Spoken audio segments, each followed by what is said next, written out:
Gen top team since the Impact days. One of the scary things, though, is that there is going to be a break point where Camille can just kind of take over a side lane. I'll say that obviously it's not ideal to lose a portion of your jungle like the Wolf Camp, but because Svenskeren did start topside and got access to his Raptors and Krugs. Oh, we're here.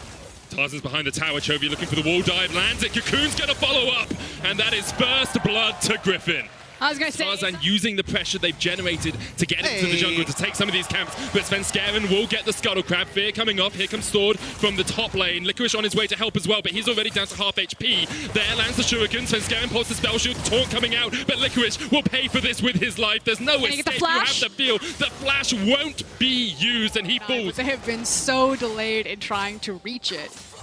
We'll see if they're able to use it, because if they don't manage to find a couple of kills off that first play, they might just fall. Licorice tries to flash there, but Sword underneath the double control ward. The control ward advantage. If you actually look at the Rift, I believe there's at least 4. What do? They bring their bot lane up towards the top side of the map. They continue their vision control line, and they make C9 face check in. The quickness coming out here. Nisty's going to pop his stopwatch. Paranoia trying to jump on the backline. Svenskeren gets a lot of damage down, but the Blade Core will pull through them. Featherstorm coming out as well, and look at the backline. Sneaky, Divine Judgment trying to survive for the moment, but Chovy and Sword are still putting in work. Niski tries to flash away, just about escapes to live for the moment, but Licorice has been caught off towards the bottom side. Niski will fall, Licorice will fall, C9 will fall. They'll even take one under the towers for good measure. Seven will go across towards Viper, who's nice things for Cloud9. That means maybe you have the potential that you can find assassination targets with that swoop and scoop that we were talking about, the Shin, the Nocturne, the Kaisa, but that also means that there's so much more gold sitting in Griffin's pocket that even if there's the best case team fight for C9, I don't know if they win it.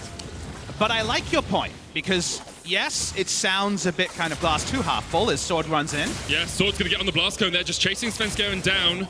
Might have to be careful because Zazel and Sneaker decide to go after Chovy because Akali has the Shroud, probably not the greatest target. That they have someone set up to get chip damage on a tower or somehow trade. It's one of those old adages that can be applied to your a kill that might still escape you. We might get one here. Here we go. Paranoia coming out, they're jumping onto the back line, but there's the rappel up.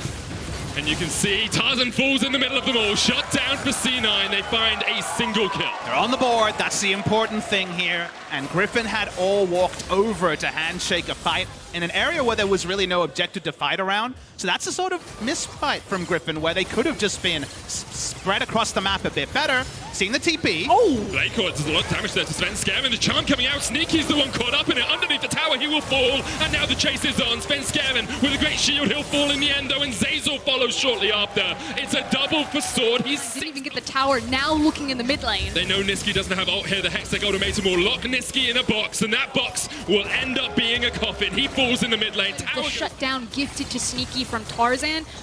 They've run a perfect game so far. You know it's a bad time where the kills up as much gold as possible. Otherwise, this game's just going to end on that fight. The only benefit for Cloud9 is Sneaky is at 2 items now. Key cooldowns that Papa keeps alluding to. Now that you don't have the Galley ultimate, this Baron going to be pretty fast. It's a great look so far for Griffin. Zazel trying to get away. The Justice Punch won't allow him to escape, but here comes the Paranoia, and maybe C9 have found a fight. Hextech Ultimatum jumping onto the backline. Viper's already killed off Zazel, and there's the double. Svenskeren falls as well. Here comes Sword, slicing through C9. Their backline decimated, their team deleted. Damage by Viper on the Xayah. Outrageous damage total here by the AD carry of Griffin. Feels like Griffin have been in the hibernation since spring season. They've woken up, and just like those angry bears, they seem to want to take out some of their frustrations on Cloud9.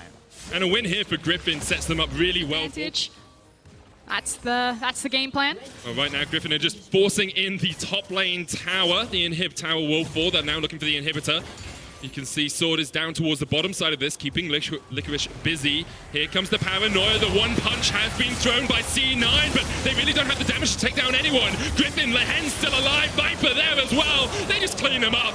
You can't even cast this. It is disgusting to watch. Dirty stuff from Griffin. No response from Cloud9, and Griffin just slammed through the door. They break down the walls. They break down the defenses of C9, and they lay a stake on a spot in the quarterfinals. They hit the perfect blackjack against Cloud9 and now have full control of top